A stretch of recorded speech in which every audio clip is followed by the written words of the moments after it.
I'm gonna make a 2025 book snake. It's where you knit or crochet a snake throughout the year and the colour stripes change depending on what genre book you're reading. Now you may be wondering, why is it a book snake and not a bookworm? Well, for one thing, worms are and snakes are And for another thing, I didn't come up with it, I saw it on Instagram. First things first, I needed to decide on genres. I didn't want to have that many different colours, so I tried to team up all the genres into what made sense for my reading style. I also tried to categorise them a bit for how frequently I tend to read them versus not, just so I could try and get the right amount of wool. Now I got my genres, next step was to decide on wool colours. I was determined to use all the wool that I've already got, which is 100% to do with the environment and 0% to do with being a poor artist. So I dragged out all my wool from all my different baskets, and I'd completely forgotten that I had taken a load of wool to the charity shop last year, so I thought I might have to go and buy back my own wool, because charity shopping doesn't count as shopping, by the way. But luckily I think I have enough of these colours.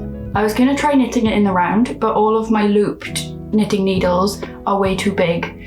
And if you think this is the year that I'm going to master double pointed needles, you've got another thing coming. I'm gonna knit it flat and then sew it together and stuff it as I go. I've made a sort of diamond head shape and then just a couple of stitches here. I can write out this pattern if anyone's interested. I mean, I do have it written out in my very scribbled, hectic handwriting, but I can tidily write it out if you want.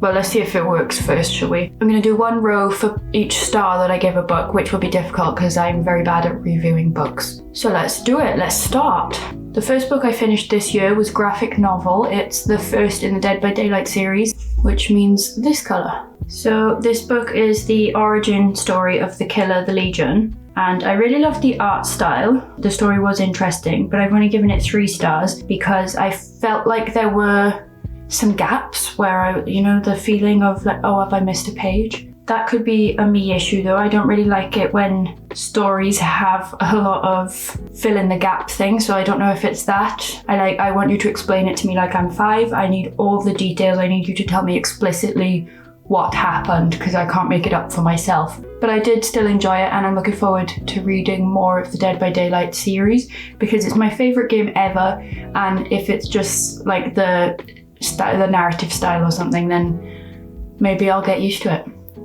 The next book I finished this year was Weyward by Emilia Hart. I'm struggling a bit to categorise this between fantasy and fiction. I think I'm going to go mostly fiction. It's got a lot of historical fiction elements, and I think it's a lot more closely tied to reality in my humble opinion, which means this colour. That's a nice colour, isn't it? So I gave her 4 stars because I love her.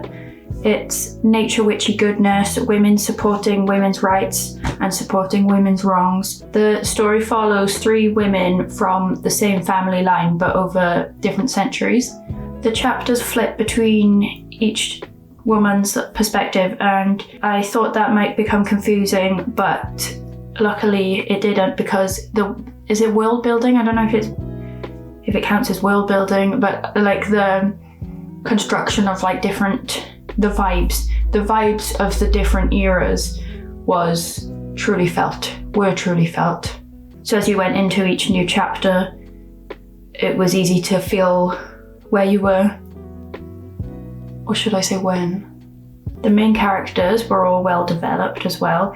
Each woman has her own voice, which also helps with the flipping back and forth. A lot of the time I forget names as I'm reading, but I just have to go on vibes a bit. That's stupid.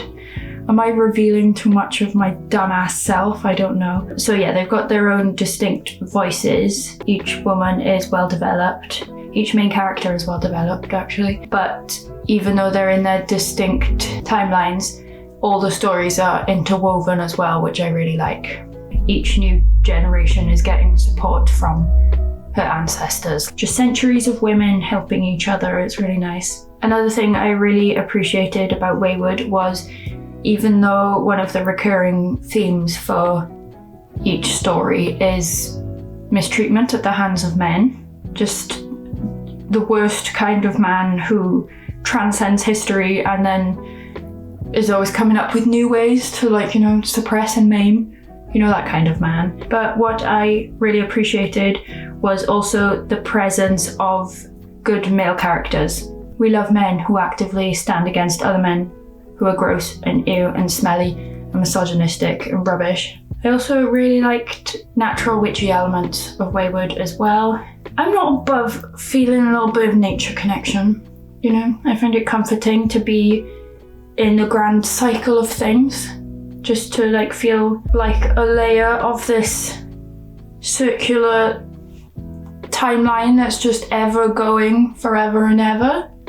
But also that scares me, actually. I don't want to think about it too much. It's like comforting, that whole we came from the earth and we'll return to it kind of thing. We're all just made out of we're all made of stars, actually. I was hoping that this book would, because along with like the nature witchy stuff is also like affinity with animals, isn't it? I was hoping, there are a couple of spiders in the story. They don't feature heavily, but I was like, oh, that's nice. Maybe this will make me not scared of spiders. I have yet to come across a house spider since reading it. So I don't know if it's actually worked to make me less scared of them. Imagining a spider, I don't feel like cuddling it. So maybe it hasn't worked in that way. So I'm gonna drop a star for that. No, I think, I don't really know why I dropped a star.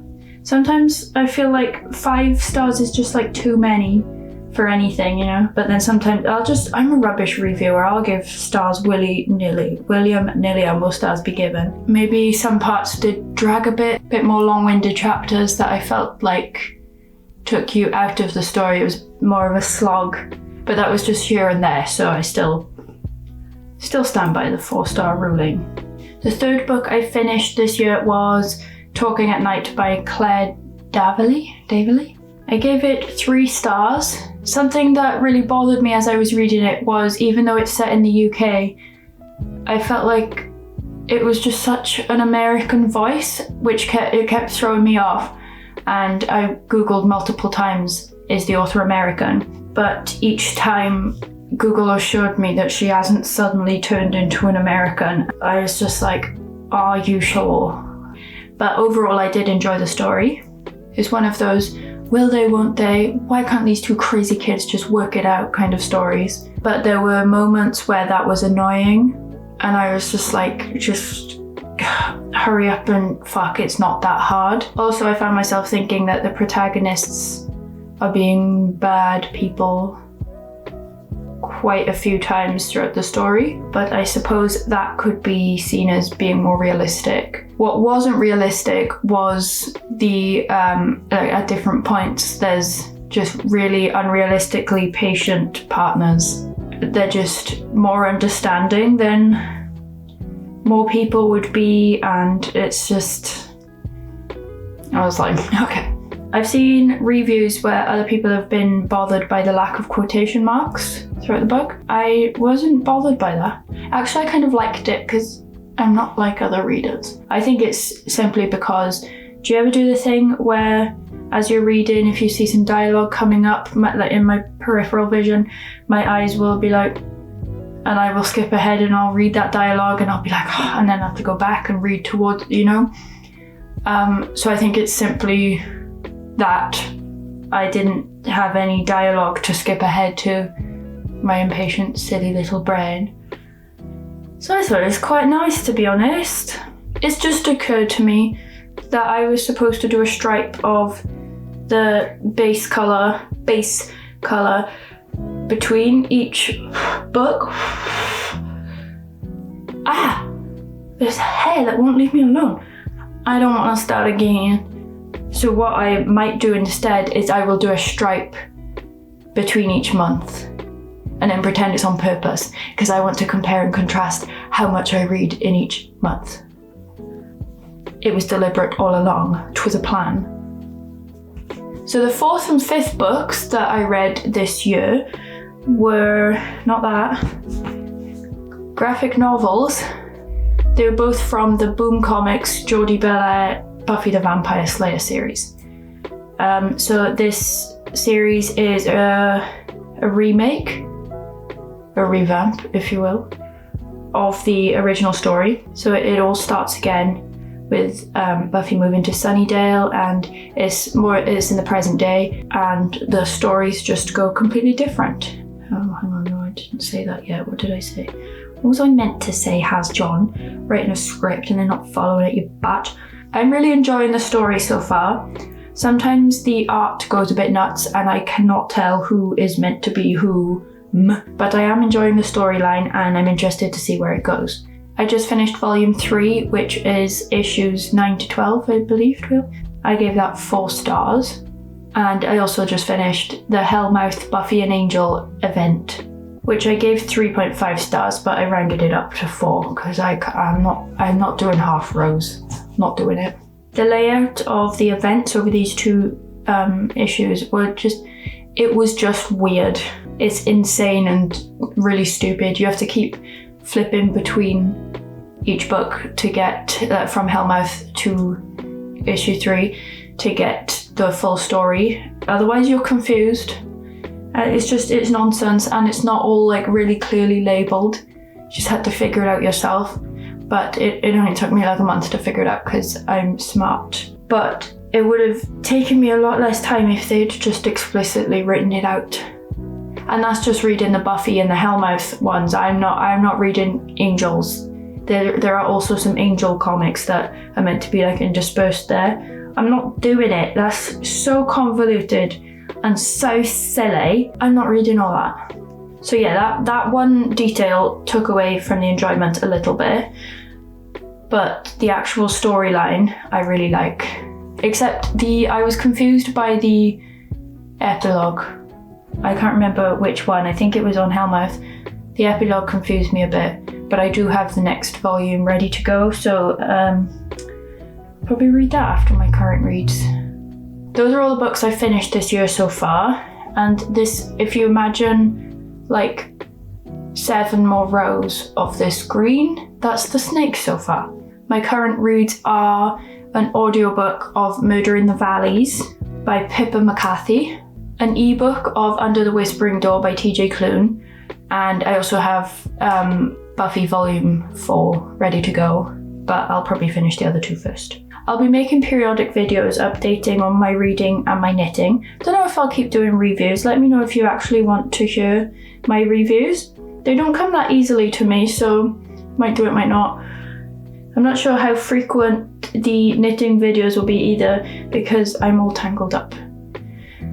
Because my reading is infrequent. Sometimes it's constant, sometimes it is literally dead to me, dead in the water, and I don't want to revive it. My reading goal of the year is 52, which I think it will probably even out to. I'm pretty sure I'll do that, but I don't know how consistently I'll do that. So I'll upload another video at some point.